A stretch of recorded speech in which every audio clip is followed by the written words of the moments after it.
balik lagi di episode ketiga dari Behind the Scene of Statisticians. Hai, gue Halio dari Statistika 61. Ada rencana lagunya langsung tampil juga. Langsung tampil guys, kita sangat menjiwai, sangat passion lah. Nah itu guys, jadi kalian yang tidak ambil kata-kata hal ini dibalik setiap pencapaian yang gue bilang. Halo teman-teman semua, balik lagi di episode ketiga di Behind the Scene of Statisticians.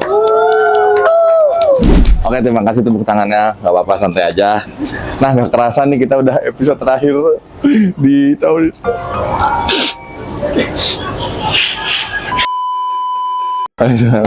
Nah, kali ini kita bakal ngundang narasumber yang sangat-sangat terkenal. Ais, pernah penasaran gak sih guys, siapa narasumber yang akan menjadi penutup dari series Behind the Scene of Statisticians ini? Nah, cluenya ini dari Statistika angkatan 61 tuh. Dari kemarin angkatan 60 mulu, bosen ya? Nggak bercanda, sorry. Terkenal banget di berbagai bidang, kurang lebih 15, 10, 25, banyak pokoknya. Langsung aja kita panggil narasumber kita yang paling kacor, Muhammad Khalil. Hai. Oke. Halo Khalil. Halo. Halo. Nah, boleh Khalil kenalin dulu dah ke kamera. Bebas apa aja mau. Nama jangan bebas, ada formatnya. Nama, angkatan, asal, hobi, dan kenapa masuk statistika. Oke, halo semuanya, kenalin gue Halil dari Statistika 61. Asal gue dari Tasik. Hobi gue apa ya? Sedikit random, tapi hobi gue makan seblak. Terus apa lagi tadi, satu lagi? Alasan masuk STK. Alasan masuk STK sebenarnya nggak ada alasan yang pasti. Cuma karena STK IPB bagus ya, gacor, jadi ya udah dipilih aja. Alhamdulillah lolos. Alhamdulillah. Nah, jadi denger nih, Khalil tuh banyak banget bakat dan sangat memanfaatkan bakatnya nih, biar istilahnya apa ya, ditunjukkan, di show off. Nah, ada apa aja tuh bakat yang Khalil punya? Banyak banget kayaknya nih. Emang sih, anjay. Bakat gue yang pertama paling nyanyi ya. Nyanyi. Lalu nari. Terus bisa baca puisi juga bisa. Lalu jadi mayoret bisa. Jadi mayoret, ya. Unik nih. Terus banyak lah pokoknya, main voli bisa, main bola bisa sebenarnya, cuma emang belum kepake aja. Belum Nanti aja. Banyak lah pokoknya. Banyak banget. Ya kalau kita bahas satu-satu bisa sampai besok guys. Yes. Dia lo mayoret. Agak unik ya. Kapan jadi mayoret? Mayoret tuh yang main tongkat itu kan? Ya. Kapan itu? Sebenarnya mulainya tuh waktu SD, tapi mulai kecapai jadi mayoretnya tuh jadi pas SMA. Oh, yang bisa ngelempar-lempar itu? Ya. Lempar ke orang juga? Nggak bisa lah kalau itu, Kak. Oh, bisa ya. Khalil pernah nggak tampil atau ikut lombanya? Berarti marching band ya kalau Ya. Sering berarti? Kalau lomba sih baru sekali ya. Iya. Tapi mungkin mau ceritain dari awal aja ya. Oke, boleh. Jadi yang panjang. Ya, biar panjang ya. Awalnya tuh karena rumahku dulu dekat lapangan ya, lapangan yang gede, dan itu suka dipakai buat acara-acara gede di kabupatenku. Terus suka ada tampil marching band. Terus aku nonton kan. Lalu ada marching band tampil. Lalu ada mayoretnya. Oh my god, tertarik banget nih jadi mayoret, kayak seru gitu loh main tongkat-tongkat. Tapi dulu tuh karena nggak punya ya, di waktu lagi SD, mayoret tuh nggak ada, jadi aku pakainya sapu, terus aku lempar-lempar gitu. Dan alhamdulillahnya kebetulan di tahun itu pun sekolah aku tuh beli marching band. Jadi beli alat-alatnya, dan angkatanku tuh yang pertama make buat tampil pakai marching band itu. Tapi sayangnya waktu itu nggak kesampaian jadi mayoret. Tapi dulu waktu SD jadinya marching bell. Tahu nggak marching bell? Ya, ting. Ya, dulu lagi SD mainnya itu sampai lulus. Sudah pas SMP nggak kesampaian lagi tuh karena nggak ikut audisinya. Jadi selama 3 tahun gak ikut mayoret karena lagi SMP lagi fokus-fokusnya akademik, gak tahu. Oh iya. Nah tapi pas SMA kayak ngerasa bosen nih sama akademik, kayak terlalu suntuk lah kalau kita belajar terus. Nah di SMA memberanikan diri untuk ikut jadi mayoret dan alhamdulillahnya langsung tampil Jay. Langsung tampil guys. Dan selama 3 tahun jadi mayoret di SMA. Oh. Tapi gue juga dulu marching band. Jadi apa? Perkusi tapi yang main snare. Pas SMP tapi ya itulah. Oke, selain mayoret nih, tapi sebelum pindah deh, pernah nggak pas karena mayoret itu lu mencelakai orang lain? Misal pas lagi ngelempar kena. Kalau mencelakain belum pernah, tapi waktu itu di sekolahku lagi ada event, event Sumpah Pemuda. Waktu itu ada lomba-lombanya dan opening show-nya tuh pakai marching band dan aku tampil. Kan kalau mayoret itu pasti ada atraksi-atraksi yang gacor-gacor itu. Gacor. Waktu itu lagi atraksi, tiba-tiba mayoretnya kena apa? Lantai. Kena lantainya. Terus mantul, kena muka. Terus lagi tampil tiba-tiba hidung berdarah di sini, sobek ke hidung. Terus waktu itu aku langsung keluar dari lapangan dan ikut tampil lagi. Kalau mencelakin orang lain nggak pernah, tapi mencelakin diri sendiri sering. Sering berarti ya? Sering. Aduh my god guys, jadi harus hati-hati ya teman-teman. Nah, selain mayoret, justru Khalil ini terkenal di IPB karena suka nyanyi dan diundang ke acara-acara besar, bener gak? Enggak acara besar. Acara kecil-kecilan. Lebih aja. Oh ya udah acara besar. Acara besar. Sebesar apa? Nggak ada, udah lanjut aja. Nggak ada acara besar. Nanti dites nyanyi boleh nggak? Nggak boleh, mahal. Udah mahal. Tes dulu suara-suaranya. Nggak ada. Nanti aja. Nanti aja ya. Nah kalau nyanyi sendiri ini udah dari kapan mulai tertarik nyanyi? Kalau tertarik nyanyi sebenarnya dari kecil juga ya, dan nyanyi itu merupakan bakat pertama yang aku kenal gitu loh. Kayak aku bisa nyanyi tapi aku nggak jago. Jadi kalau dari kecil jujur aja aku lebih sukanya lagu dangdut. Soalnya emang di TV dulu banyaknya lagu dangdut. Jadi, sejak kecil pokoknya lagu dangdut aja, tapi waktu ke waktu kan musik itu berkembang ya, jadi nggak dangdut doang, jadi ada pop, ada K-pop, ada lain-lain, jadi metal. Ya nggak lah metal. Metal ya. Udah terus. Lanjut. Nah tapi kalau itu kan mulai awal tuh mulai nyoba-nyobanya ya, kayak nyoba-nyoba bakat gue nyanyi ternyata nih nggak bisa dipendam doang nih gitu ya. Nah tapi kalau misalkan belajar nyanyi secara profesionalnya ini pernah nggak? Dan dari kapan kalau pernah gitu? Kalau nyanyi profesional sebenarnya, kalau selama dari SD sampai SMA sebenarnya kayak masih otodidak aja gitu, kayak nyanyi biasa-biasa sebagai hobi juga.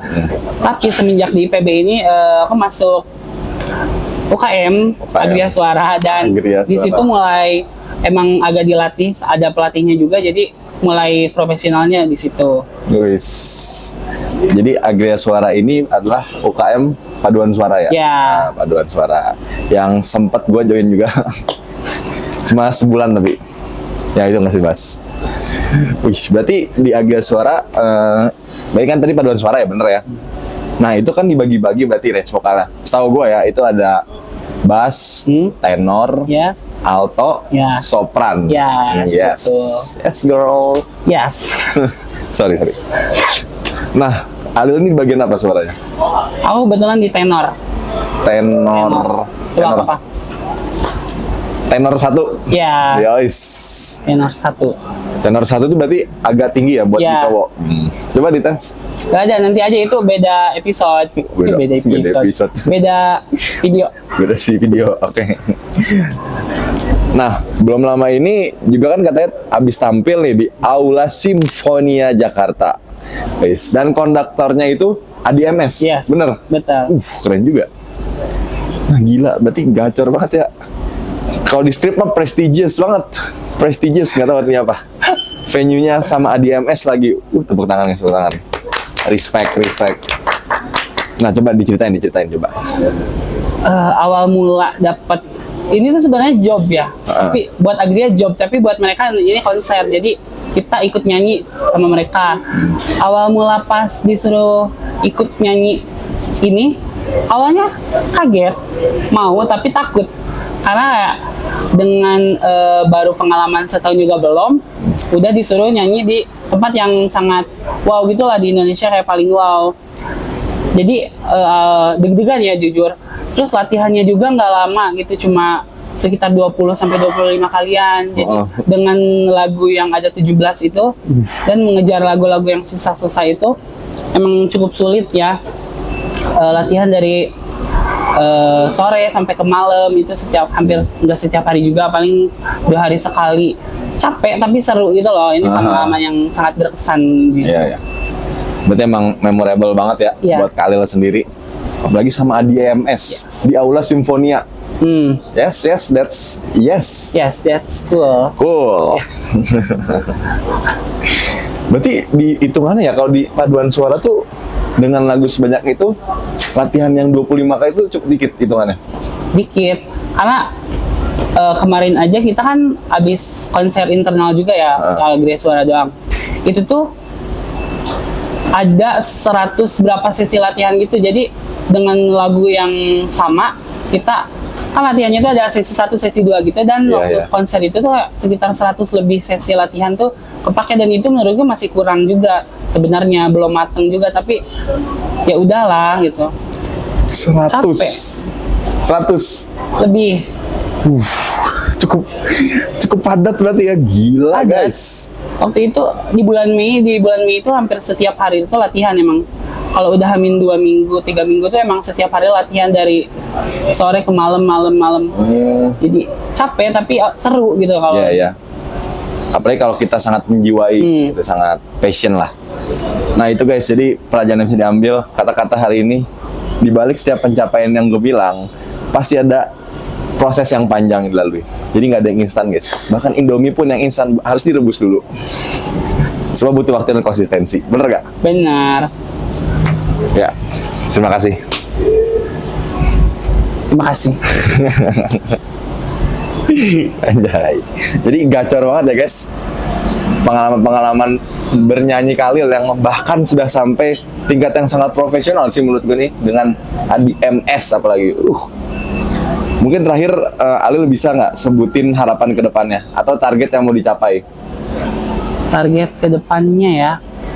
Harapannya ya aku bisa berkembang lebih baik dari yang kemarin-kemarin dan bisa lebih seimbang antara akademik dan non-akademiknya, dan pokoknya yang terbaik aja lah.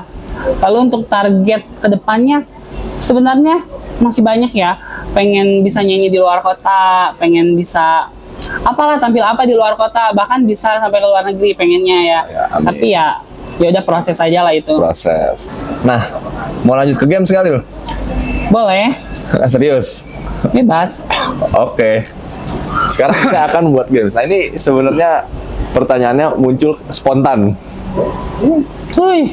Itu dia ditungguin, uhuinya nggak nongol kali. Oke, wis ini gamesnya sangat Apa nih? talented banget.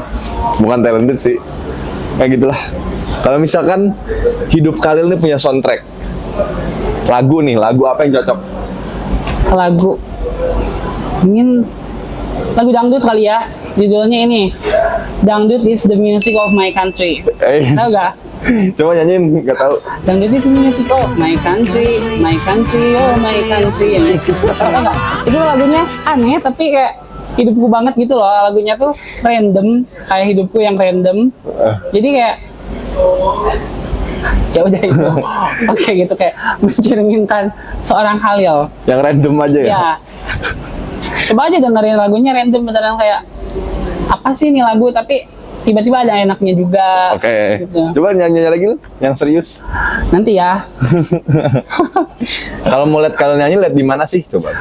Kalau lihat Khalil, lihat di nggak tahu lah sekarang ada di mana. Nggak, mungkin diupload di IG atau Kalau di IG paling cuma cuplikan-cuplikan kecil doang.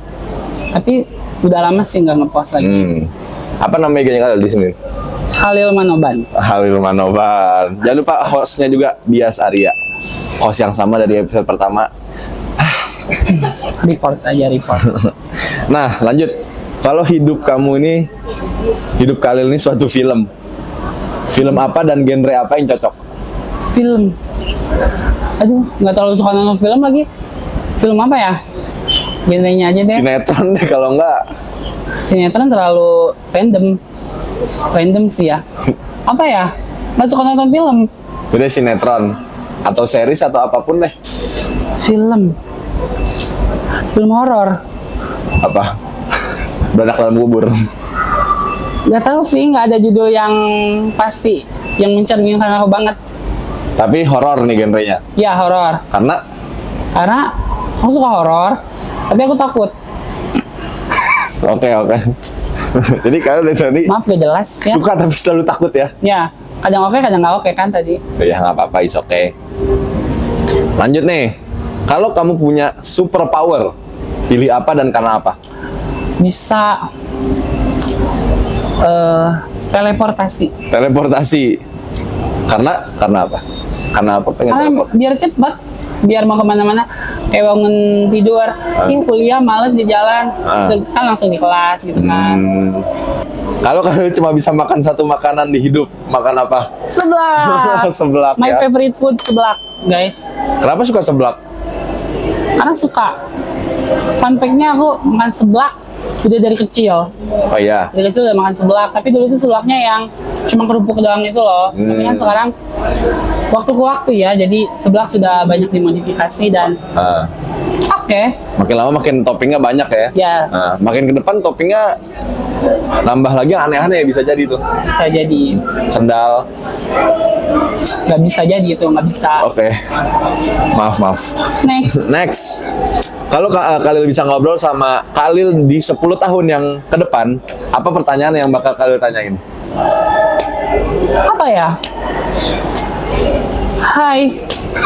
Itu bukan pertanyaan dong. Nah kan ini apa? mau apa awalannya doang. Awalan dulu ya.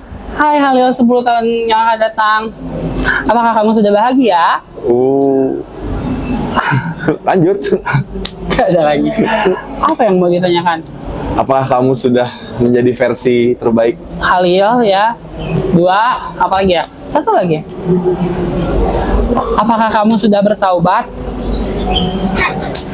Apa kamu masih makan seblak? Apakah kamu masih hidup? Semoga masih. Amin. Next aja mas. Next aja. Ada ini mas. Kalau Khalil suatu hari berubah jadi hal paling random, kira-kira Khalil bakal jadi apa? Jadi seblak. Kenapa seblak? Karena aku cinta seblak. Secinta itu sama Cinta seblak? itu. Aku bisa setiap hari, setiap waktu makan seblak. Seblak is my love. Ya. Kalau bisa ngulang satu momen dalam hidup Khalil, apa yang pengen diulang? Aku pengen merasakan seblak yang pertama kali dibuat oleh ibu saya. Karena rasanya tuh udah nggak ada lagi di seblak manapun. Sebenarnya tinggal nyuruh aja kan mamaku bikin lagi. Iya. Tapi kan jauh sekarang ya. Emang berarti rasa yang ibaratnya rasa yang pernah ada gitu. Waduh. Rasa yang tidak pernah terulang, tidak ditemukan dimanapun mungkin ya. Nah, iya sih. Jujur emang kadang sometimes selama ngekos juga kadang gue merasa kayak gitu. Jadi keseringan beli makan gitu ya, atau beli di warung. Kadang masakan rumah gitu, masakan ibu sendiri kayak kangen, sedih. Ngasih kan gue Jakarta, tinggal balik Sabtu Minggu. Oke, next gak? Next. Abis. Yeay. Sedih dong. Yeay. Oke. Seneng lah. Oke teman-teman, gak kerasa ya kita dari penghujung acara. Mungkin untuk menutup kita tanya ke Halil, kata-kata hari ini. Kata-kata hari ini, hiduplah dengan menghargai orang lain. Lanjut. Ulangi. Oke, ulangin. Ulangi. Dari tag ini, lanjut aja yang tadi. Oke. Apalagi ya? Hargain selagi temanmu masih ada, karena kalau temanmu sudah tidak ada, ya sudah tidak ada. Yeay. Yeay. Oke teman-teman, jadi Gak jelas sih. nggak apa. Nanti ya. Yang penting sampaikan. Jadi, oke mungkin ini penghujung acara episode dan BTS Terakhir di hidup gua. hidupku juga. Nggak tahu lah gitu, nggak usah dibahas. Sudah. Jadi mungkin ini bakal jadi episode terakhir di tahun ini, di season ini, dan mungkin bakal jadi episode terakhir juga. Di kehidupan kita. Iya. Di kehidupan. Ya. Ya, di kehidupan. Jadi terima kasih buat teman-teman yang selama ini sudah setia menonton. Maaf teman-teman kalau misalkan masih banyak kekurangan, masih banyak insight yang belum tersampaikan. Gue sebagai host selama 3 episode kali ini mohon maaf sebesar-besarnya. Saya sebagai perwakilan STK 61 memohon maaf. Oke. Terima kasih kalian sudah melakukan STK 61. Baik, mungkin cukup episode terakhir kali ini. Mungkin itu bakal tayang setelah Demisioner GSB tahun ini, tapi nggak apa-apa. Siapa tahu bisa menghibur kalian semua. Dadah semuanya teman-teman. Sampai jumpa lagi di nggak tahu di mana. Semoga bisa berjumpa lagi. Dadah semuanya. Dadah. Dadah. Terima kasih. Terima kasih.